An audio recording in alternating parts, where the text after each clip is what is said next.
No privileges of any kind. Pretty much the basic rights they were allowed were a little bit of sleep each day, food, leftovers, the harshest treatment. They were not allowed to speak to any of the crew. It was very, very, very bad that this was going on. But Hubbard's statement to us was that it's going to take a lot more ethics and a lot more punishment than anyone can easily face up to get this whole world back in shape. And at that point, I believed that statement. Human emotion and reaction is the way humans were. And he didn't specially regard humans very highly. He liked the idea of the doll bodies that were in other civilizations. Doll bodies didn't have human emotions and reactions. They were, I guess, like Spock, just very analytical. You just get the job done. No emotions there. Love is not a sentiment that's known or cared for. And that's, to me, the tragedy, because he put that, I feel, into the organization, into the way of being in the organization. Hubbard even consigned his own son, Quentin, who was a senior auditor on the ship, to the RPF.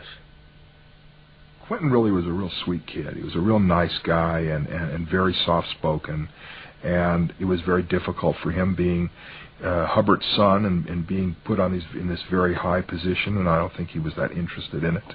He just wanted to be a pilot, and also the fact that he was gay, and that's a very tough thing in Scientology, to be gay, because especially that kid, to be Hubbard's son and to be this top technical person and be gay, that would be a horrible thing to be wrestling with and suppressing all the time. Quentin was sent to the RPF after he committed the sin of trying to commit suicide. 2 years later, he succeeded. Hubbard saw it as a betrayal because everything was referenced around him. The world was doing everything to him.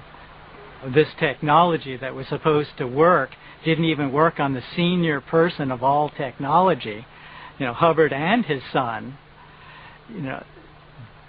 No, he just saw that as an attack from his son. And that's, the love was gone. He had lost love.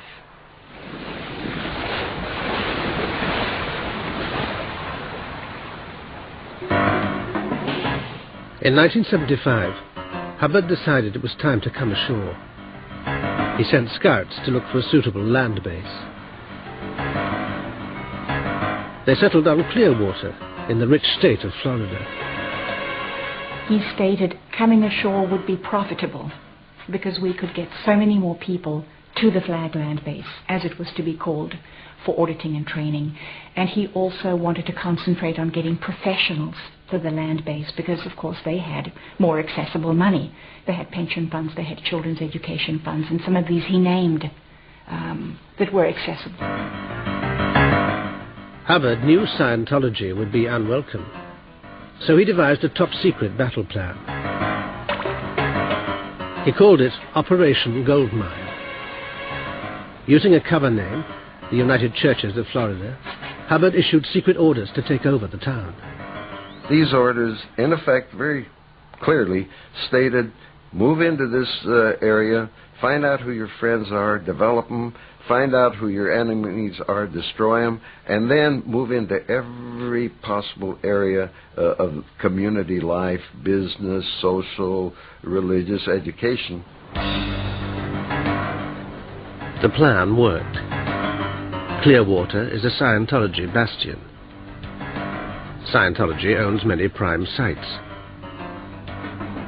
Big-name Scientologists like Lisa Marie Presley have moved in. You could get all the big high rollers, you get the people with the dollars, and you can make a fortune. And I believe the income for a week, this is like in 1970, 78, 79, was somewhere as $500,000 a week. I mean, that's where the big bucks started to be made, when you could do that. With the money rolling in, Hubbard moved to California, where he'd play his last great role. His ambition was to film sci-fi blockbusters based on his books, but he ended up making Scientology training films. the movie mogul, Cecil B. DeMille. You know, it was like he was. He tried to be bigger than life, but he just wasn't. So he would make these extravagant sets. They were ludicrous. They were not big productions. They were just silliness. They were an egomaniac. He tried to be flustery and big and powerful, but if you looked, just stepped and observed, you could see that he had fear about everything. And finally the fear came down to dust particles. Little teeny dust particles. He had phobias about dust.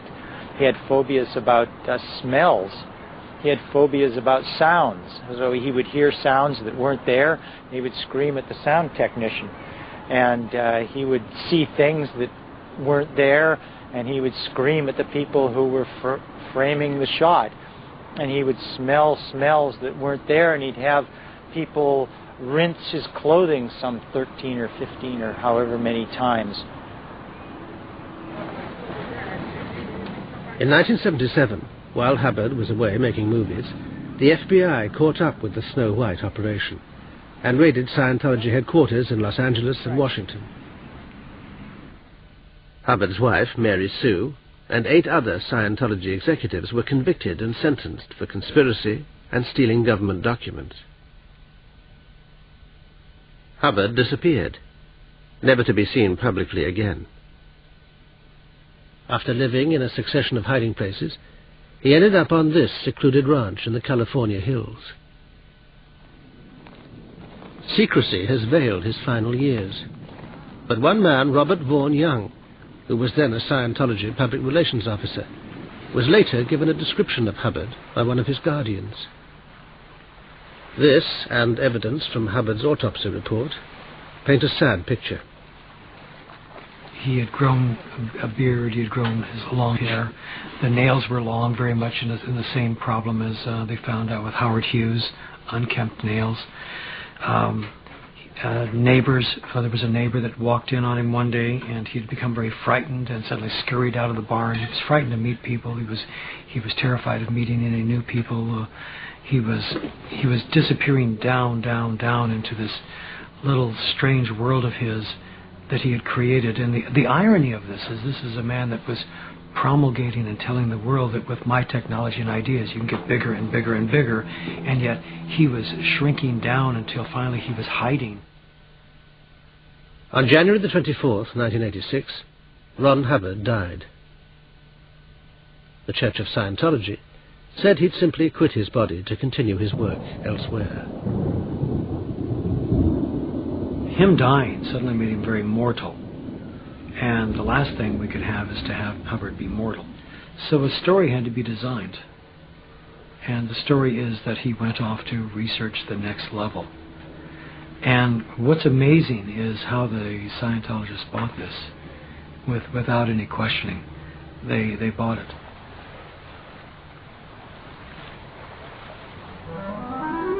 Today, the L. Ron Hubbard image is carefully protected by the Church of Scientology. It says he is the greatest humanitarian in history. Hollywood has named a street after him, and millions of dollars roll into Scientology every year. It continues to preach that Hubbard's teachings are the best solution to the mental problems of the world. The personal tragedy is, one mind Scientology did not appear to help was that of its founder.